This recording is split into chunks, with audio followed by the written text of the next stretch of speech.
झारखंड 2020 के बाद अब झारखंड की खबरों को विस्तार से जानते हैं। क्या झारखंड में सरकारी सिस्टम ठेले पर है? ये सवाल इसलिए क्योंकि जो तस्वीर जामताड़ा से आई है वो सरकार और प्रशासन के दावों को आईना दिखा रही है। यहां कोरोना मरीज को मौत के बाद एम्बुलेंस तक नहीं मिला, जिसके बाद ठेले से ही उसे शमशान घाट ले जाया गया। देखिए सरकारी दावों की पोल खोलती ये रिपोर्ट।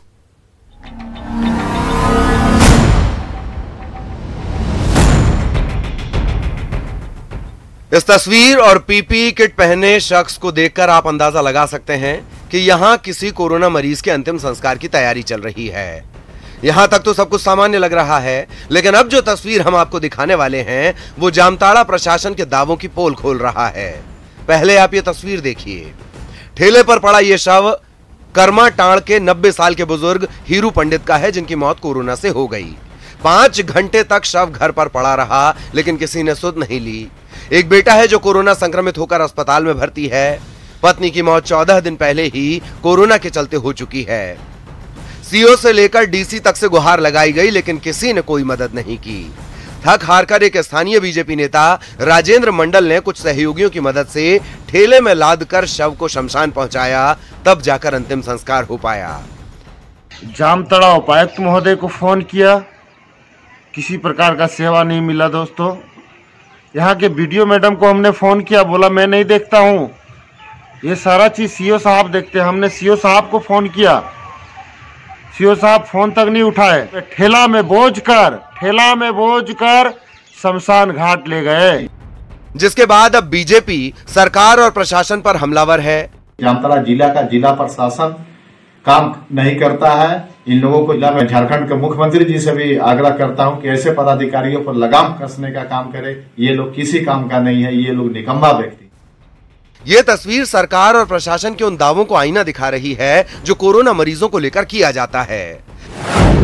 अब सवाल उठ रहे हैं, क्या जामताड़ा में मर गई मानवता? क्या जामताड़ा में फेल हो गया सिस्टम? एम्बुलेंस की जगह मिलता है ठेला। क्या यही है सरकारी सिस्टम का सच? सुमन भट्टाचार्य, न्यूज़ 18, जामताड़ा। अब बात घाटशिला की। घाटशिला के आदिवासी वैक्सीन लेने से डर रहे हैं, तो उन्हें जगाने के लिए जागरूक युवाओं की टोली जंगल और पहाड़ों में घूम रही है। ऐसे उनका डर दूर होने लगा है। जागरूक आदिवासी युवकों की टोली निकल पड़ी है घाटशिला की गली गली और गांव-गांव में रहने वाले आदिवासियों को जगाने और वैक्सीन का डर दूर भगाने, ताकि ऊंचे पहाड़ों और सुदूर गांव में बसने वाले वनवासियों के मन की भ्रांति दूर हो और वो बिना डरे और बिना हिचके वैक्सीन के रक्षा कवच से लैस हो। जन जागरण के लिए पैदल यात्रा पर निकली जाबाज युवकों की ये सेना कभी किसी गाँव में होती है तो अगले ही पल दूर किसी मोहल्ले में ग्रामीणों को समझा रही होती है कि अफवाह पर मत करें यकीन, जाने माने वैज्ञानिकों की खोज है वैक्सीन, इसलिए मन का डर दूर भगाएं, पूरी तरह से सेफ है इसकी खुराक। हम लोगों को समझा रहे हैं कि आप लोग कोविड का जो कोरोना टेस्ट करवाएं और वैक्सीन लेना अनिवार्य है। हम लोग को समझाए कि जैसे मलेरिया टाइफाइड जो भी है जिसका है हमें, तो उसका दवा भी छोड़ के जाएंगे और कोरोना का जो वैक्सीन सुई है हम लोग देख जाएंगे। तो अभी आप लोग जा रहे हैं वैक्सीन लेने के लिए? हाँ, जाएंगे।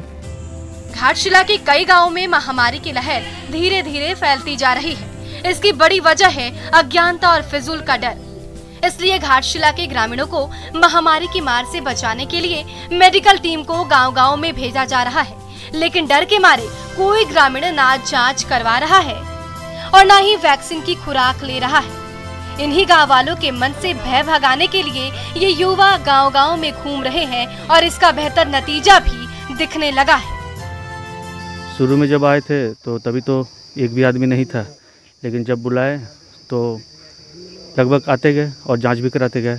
अभी तक 13 पेशेंट जो है जांच कराए हैं कोरोना का, और अभी तक सभी नेगेटिव हैं। कि ऐसे नॉर्मल फीवर तो हो ही रहा था, बट अब चेक किया तो कंफर्म है कि यहाँ कोविड-19 नहीं है और हम लोग निडर होकर अभी रह सकते हैं। तो मन का सारा भ्रम दूर भगाएं, वैक्सीन पूरी तरीके से सेफ है, बगैर डरे और बगैर हिचके तय समय पर इसकी दोनों खुराक लें और महामारी के प्रकोप से खुद भी बचे, दूसरों को भी बचाएं। प्रभंजन, न्यूज़ 18, घाटशिला। इधर कोडरमा में झुमरी तिलैया शहर के झंडा चौक पर इंडियन रिजर्व बटालियन के जवान पूरी मुस्तैदी से अपनी ड्यूटी निभा रहे हैं। संक्रमण के इस दौर में जहां एक तरफ लोग दोपहर 3 बजे के बाद अपने घरों में कैद हो जाते हैं, वहीं लोगों को सुरक्षा के लिए इंडियन रिजर्व बटालियन के जवान झंडा चौक पर देर शाम तक अपनी ड्यूटी निभा रहे हैं। जवानों की सेवा भावना से प्रभावित होकर झंडा चौक पर स्थित मोदी मार्केट के मुड्डी मोदी और उनका परिवार जवानों को राहत पहुंचाने में जुटे हुए हैं। जवानों को हर दिन शाम में नाश्ता और चाय दिया जाता है, जिससे जवान भी खुश दिख रहे हैं। बहुत अच्छा फीलिंग महसूस हो रहा है ड्यूटी करने के दौरान। यहाँ पर थोड़ा सा भी महसूस नहीं होता है कि हम लोग घर से दूर हैं। यहाँ पर मुरली सर हैं जो मतलब घर जैसा प्यार दुलार भी देते हैं, या और सभी लोग यहाँ पर घर जैसा महसूस होता है। सभी लोग का प्यार दुलार हम लोग पाते हैं। रोज़ अलग अलग किस्म का नाश्ता है, खाना पीना भी मिलता है, समय पर चाय पानी, हर चीज़ का लोग ध्यान रखता है और कोई दिक्कत नहीं। हम लोग तो घर से बाहर है अपने, लेकिन यहाँ पे हम लोग खाने का व्यवस्था खुद से करते हैं। लेकिन 2 बजे के बाद तो यहाँ होटल वगैरह भी बंद हो जाता है। हम लोग को नहीं था कि ऐसा हम लोग को यहाँ पे व्यवस्था मिलेगा, लेकिन मुरली सर के द्वारा यहाँ पे डेली उनके द्वारा शाम में अलग अलग वैरायटी का नाश्ता हमें कराया जाता है। ब्लैक फंगस का झारखंड में असर देखा जा रहा है। राज्य में 16 से ज्यादा मरीजों में ब्लैक फंगस पाया गया है। स्वास्थ्य मंत्री बन्ना गुप्ता ने कहा कि ब्लैक फंगस और कोरोना की तीसरी लहर को लेकर सरकार अलर्ट है। उन्होंने कहा कि संभावित तीसरी लहर का बच्चों पर कितना प्रभाव पड़ेगा, इसकी समीक्षा की जा रही है। साथ ही राज्य भर में इससे निपटने के लिए तैयारी भी की जा रही है। राज्य सरकार गंभीर है और हम लोग प्रयास कर रहे हैं कि ब्लैक फंगस की बीमारी के जो कारण हैं वो कारण पर ज़्यादा हम प्रयास करें। और बहुत हमको परमपिता परमेश्वर की कृपा है कि झारखंड में कोरोना धीरे धीरे कम हो रहा है, लेकिन तीसरे वेव के आने की भी आशंकाएं हैं। इसके लिए हम राज्य सरकार पूरी तरीके से चाक चौबंद प्रबंधन कर रही है। और झारखंड में कोरोना संक्रमण की रफ्तार ने बिजली विभाग के राजस्व पर भी ब्रेक लगा दिया है। मीटर रीडिंग नहीं होने की वजह से बिजली उपभोक्ता अपने बिजली बिल का भुगतान नहीं कर पा रहे हैं। सिर्फ अप्रैल महीने में रांची डिवीजन की बात करें तो विभाग को करीब 40 करोड़ रुपए कम राजस्व की प्राप्ति हुई है। बिजली उपभोक्ताओं को बिल नहीं मिलने की वजह से सिर्फ रांची डिवीजन में 70 करोड़ के बजाय सिर्फ 30 करोड़ रुपए ही जमा हो पाए हैं। हालांकि झारखंड बिजली वितरण निगम लिमिटेड ने बिजली बिल की प्राप्ति के लिए नया फॉर्मूला इजाद किया है। अब बिजली उपभोक्ता EZY बिल ऐप के जरिए अपने बिल का भुगतान कर सकेंगे। लगभग 65 से 70 करोड़ रुपये राजस्व की प्राप्ति होती है, लेकिन कोरोना के कारण मेरा अप्रैल महीने में लगभग 30 करोड़ ही रुपये हो पाया है, कलेक्शन हो पाया है। तो हमें आपका राजस्व भी नहीं मिल पा रहा है। लोगों की सुविधा को देखते हुए विभाग के द्वारा इजी बिजली ऐप भी जारी किया गया है। उस ऐप के माध्यम से खुद उपभोक्तागण अपना जाकर मीटर के सामने अब खड़ा होकर मीटर का फोटो रीडिंग के साथ अपलोड करते हुए अपना बिल अपना स्वयं जनरेट कर सकते हैं, और उससे उनका बिल जनरेट हो जाएगा ऑनलाइन, और उसके अलावा ऑनलाइन भी भुगतान कर सकते हैं। कोरोना को लेकर लॉकडाउन के कारण बच्चों का नकारात्मक प्रभाव पड़ रहा है। मनोचिकित्सक की माने तो बच्चे ज्यादातर समय मोबाइल देखने में बिता रहे हैं। बच्चों में चिड़चिड़ापन, भूख न लगना जैसी समस्याएं आ रही है। मनोचिकित्सक ने अभिभावकों को बच्चों के साथ समय बिताने की सलाह दी है।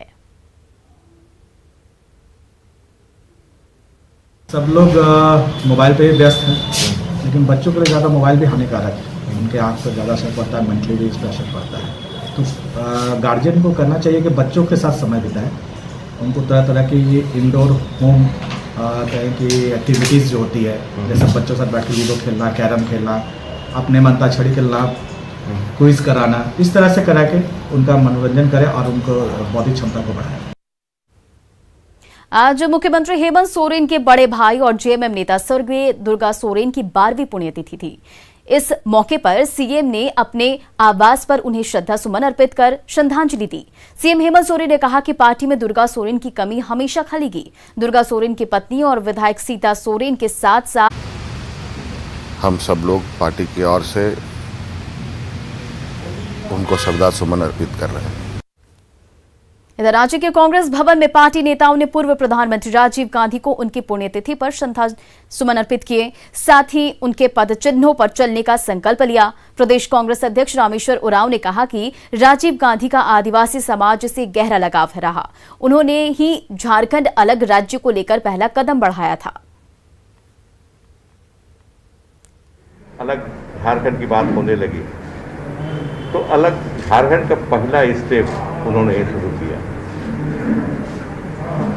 किया। पहला स्टेप, पहला चरण जो झारखंड बनने का हुआ था उन्हीं के द्वारा हुआ। तो झारखंड से आदिवासियों से, देश के आदिवासियों से कहूँगा मैं, और झारखंड से खास कर उनका खासा लगाव रहा। हम आज याद करते हैं उनको, झारखंडवासी, सभी झारखंडवासी, न सिर्फ आदिवासी बल्कि सभी झारखंडवासी उनको याद करते हैं, उनकी देन के लिए याद करते हैं। इधर देवघर के मार्गो मुंडा पुलिस ने 5 अपराधियों को गिरफ्तार किया है। अपराधियों ने कुछ दिन पहले ही कपड़ा कारोबारी से 4.5 लाख रुपए लूट लिया था। अपराधियों को गिरफ्तार करने के लिए एक विशेष टीम गठन किया गया था। फिलहाल पुलिस अपराधियों से लूट का पैसा और हथियार बरामद नहीं कर सकी है। 5 लोगों की गिरफ्तारी की गई है। 3 साजिशकर्ता के तौर पर, 2 एक्चुअल जिन्होंने लूट की घटना कारित की है, और लूट की घटना में प्रयुक्त और साजिशकर्ता में प्रयुक्त 4 मोटरसाइकिल को भी बरामद किया गया है। आज उनके पास से, क्रिमिनल के पास से, एक मोबाइल भी बरामद हुआ है। जामताड़ा में फर्जी तरीके से एटीएम से 7,64,000 रुपए निकालने का मामला सामने आया है। नारायणपुर के झिलुआ गांव की मूर्ति मंडल ने थाने में आवेदन देकर न्याय की गुहार लगाई है। सौदागर मंडल का खाता आईसीसी बैंक में था, लेकिन उसकी पत्नी मूर्ति मंडल का आरोप है कि सौदागर की मौत के बाद उनके बड़े भाई प्रकाश मंडल ने एटीएम से फर्जी तरीके से पैसे निकाल दिए। सौदागर मंडल की नॉमिनी उसकी पत्नी मूर्ति देवी थी। बावजूद सौदागर के बड़े भाई ने फर्जी तरीके से न सिर्फ एटीएम कार्ड बनवाया बल्कि सारे पैसे निकाल दिए। पूरे मामले में मूर्ति मंडल ने बैंक मैनेजर की भूमिका पर भी सवाल उठाए हैं। झिलुआ गांव का है सौदागर मंडल की पत्नी रधेश्वर भेजना सारा खाता का पैसा ले लिया है और घर से निकाल दिया, और एक बेटा है, दोनों को निकाल दिया। और टीकाकरण के प्रहार से ही कोरोना की महामारी पर जीत हासिल होगी। इसके लिए गुजरात के अहमदाबाद में ड्राइव थ्रू वैक्सीनेशन किया जा रहा है। यहां लोग उत्साह से टीका लगवाने आ रहे हैं।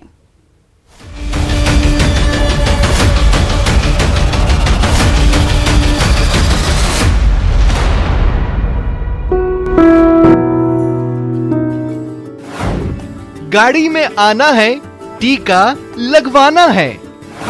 ना है कोई भीड़, ना ही कोई इंतजार।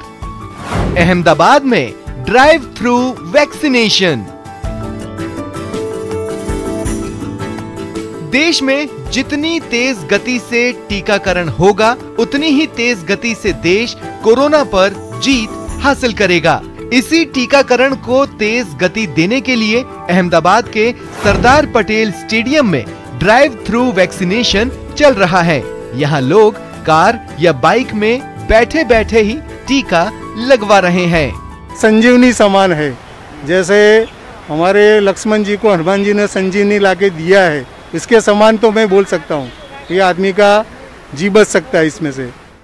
सरदार पटेल स्टेडियम में नगर निगम ने ड्राइव थ्रू वैक्सीनेशन सेंटर शुरू किया है और यहाँ अभी 45 साल से ऊपर की उम्र के लोगों को बिना इंतजार करवाए टीका लगाया जा रहा है।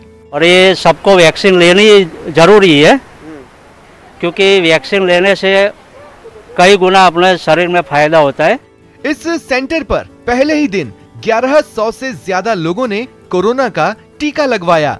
यहाँ जो रजिस्ट्रेशन करवा कर नहीं आते, उनका मौके पर ही रजिस्ट्रेशन किया जाता है और फिर टीका दिया जाता है।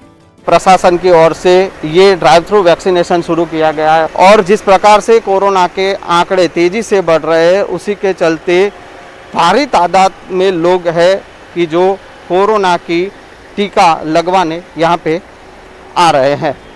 ये बताने की जरूरत नहीं है कि संकट काल में टीका कितना जरूरी है। इसलिए बिना डरे, बिना संकोच के जितना जल्दी हो सके टीका लगवाइए और दूसरों को भी टीके के लिए प्रेरित कीजिए, क्योंकि टीका संजीवनी है। सब टीका लेंगे तभी देश जीतेगा। Bureau report, news 18 network.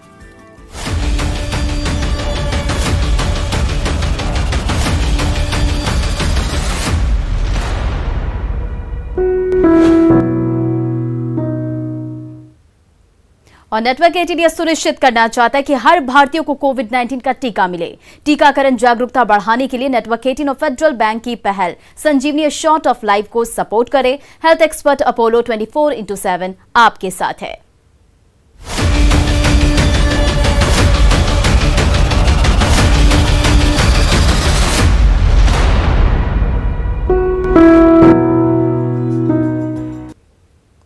तो फिलहाल जोहार झारखंड में इतना ही। आगे देखिए बहस बिहार की।